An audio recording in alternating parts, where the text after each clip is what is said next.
Okay, so generally have kind of like weaved off of making videos related to the Twids this year, but dude, this one?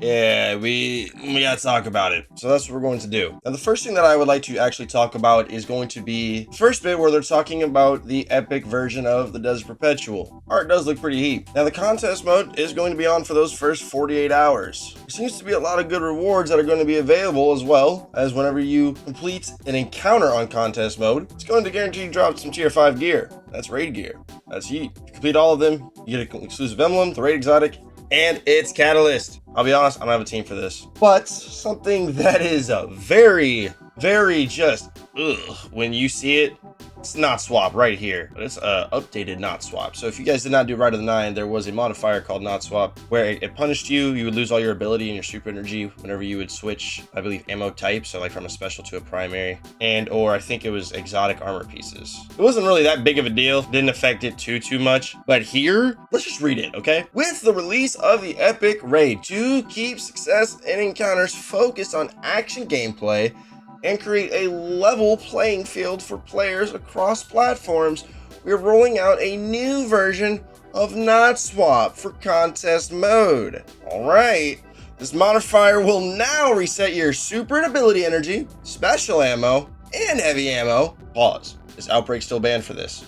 Doesn't say so anywhere here. This is Outbreak the raid right here. Desert Perpetual. Outbreak is one of the best weapons in here. So are SMG PK Titans. I digress. As well as remove all ammo and orbs on the ground when you change exotic, legendary armor, or weapon ammo types. So if you change any piece of armor or swap any weapon types, not swap is going to go into effect. Ooh, yeah, look, if they're going through this many hoops to try and prevent people from doing hot swaps, at that point, dude, just lock the loadouts when the encounter starts. If they're so pushing for this not swap garbage, because they don't want people to fully min-max and optimize during encounters, during damage, just lock the freaking loadouts at that point. All right, stop doing all this junk and extra. Just lock the loadouts, bro. Just lock it. Move on, because I feel like this is just silly to me. This is nonsense. I'm gonna lose everything because I swapped to some surge boots, bro. Like, all right, what if I swap a mod on my current equipped armor? I can still do that. I could just make loadouts with the same armor I have on and just swap the entire stat distribution. It's not nearly as effective as actually setting multiple loadouts up. It's like pseudo hot swapping. But if they're doing all of this junk to push for not swap, for it to be fair, look, bro, I was always in the boat of enjoying hot swapping, right? I always thought it was a way you just min-max, you're just playing a little bit more efficient, and you're making yourself just a little bit better of a player.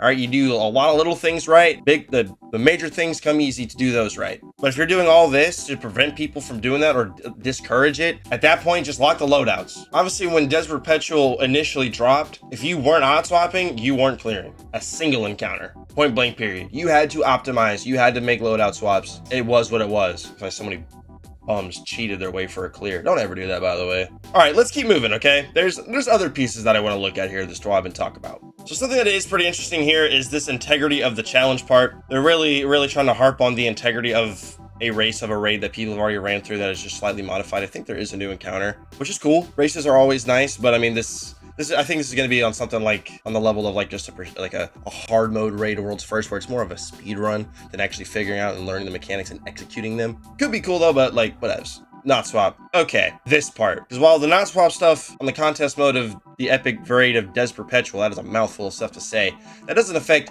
nearly as many people as this stuff is going to affect right here. Portal updates. Incoming improvements. Okay, cool. Look at all this stuff that they mentioned right here, dude. All of this is some stuff that they're mentioning. All right, they're preaching about fire team ops. All right, good grades in fire team ops should be less risky and less challenging to get than they are now, and closer to solo and pinnacle ops. All right, that sounds cool. I like more rewards in the fire team playlist or the pinnacle ops playlist. Right. Because right now all of us are in the solo op mines. It is what it is. We're grinding. We would like more variety in pinnacle ops, including a way to earn pinnacle gear or pinnacle ops gear via matchmaking. Blah, blah, blah. We think various bangs, challenges, and boons should be well balanced against each other. That basically they're hinting at they're going to be reducing how much extra score or grade boosting the locked loadout modifier is, because when you put on that modifier, it gives you the most amount of increasing towards your grade than any other modifier. They're toning that back, by the way. That's getting tuned down. That's not the biggest problem here, though. It comes a little bit later. Ultimate difficulty, this actually looks pretty cool. Some actually some pretty cool new modifiers here. I will say this one right here, I think is awesome. Extinction, all players are limited to a single life, no revives, don't die, don't mess it up. I like that one. Let's keep it moving here. Platinum and diamond ranks, this is just, you'll be getting a lot of tier 5s up in these tiers, but let's keep moving here, okay? All right. Here's exactly what I just talked about with the locked loadout modifier. Yeah, very advantageous to play with. This made it a bit too easy during good scores and expert difficulty compared to adding banes and challenges and raising the compact level of the activity. Yeah, that's getting toned down. Look, man, look at all those new activities and bonuses. New activities, you know, new. This actually is new. You know, we're getting some strikes in the portal. Cool, I guess. 3 new expeditions from Season of the Plunder. Cool, I guess.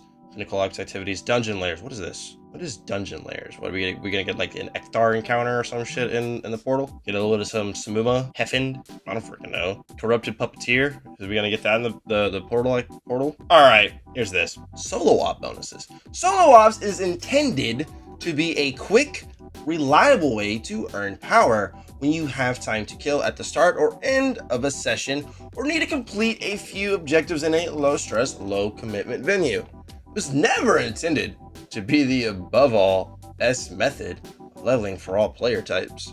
But right now, the speed, ease, and consistency of earning top rewards is drowning out most of the other options, especially at 400 plus. To start balancing this with other portal activities, we're using a relatively light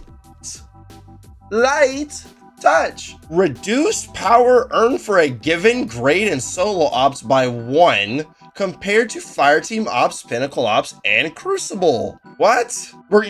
This is essentially just cutting your power grind, the most efficient power grind, by 33%. Because instead of getting +3s, you're only getting +2s. Huh?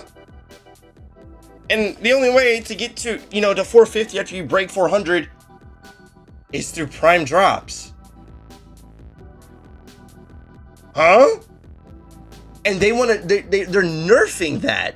They're nerfing how long it would take you to get to the pinnacle cap. Obviously, with Ash and Iron, we're going to be able to get to 550. But at 500 to 550, it's the same. It's going to be similar to how it is 400 to 450 right now. So this dookie junk change is going to completely cripple a lot of the players' grind. I know, so they didn't want solo ops to be as good as it is, but why not just throw more rewards into the other playlists instead of bringing down the solo ops? Like, solo ops gives you +3, they're bringing it down to +2s. The whole economy of the game right now, post Edge of Fate, is through this massive power grind to which you can essentially start farming actual, you know, armor and loot that you want, which is the tier 5 stuff, right? You have to go through this big monotonous power grind first to actually get a real chance at getting tier 5s to drop. So cutting the time it takes for you to get to the actual point where you can farm tier 5s at the most efficient rate, which is at max power, 450 right now. You just literally go to the Caldera mission and just farm those ads for hours upon hours upon hours, because every single thing they'll drop will be a tier 5 with the Kepler upgrade and completing the mythic campaign, right? But they're completely they're nerfing solo. Why nerf solo ops, bro? Why? This is so just, the whole purpose of the game grind right now is this power grind. And it's already a monotonous and slow as it is. I'm not 450 at all. I'm not like 412. I play this game a lot. Casual players, this is not a chance in hell they're even sniffing tier 5 drops. Especially now that Solstice is gone. This is garbage. Look, I don't like to make videos like this too much, but like, I see this solo op change and my head goes, huh? And last thing I just wanted to mention that I find really kind of funny is that not even a couple twids ago, they mentioned how like power progression is their #1 priority to make it easier, less monotonous for us. And then they released this twid, which is a total 180 to what they previously said. So now we're all just kind of like left in this big state of confusion of like, what are we actually doing here?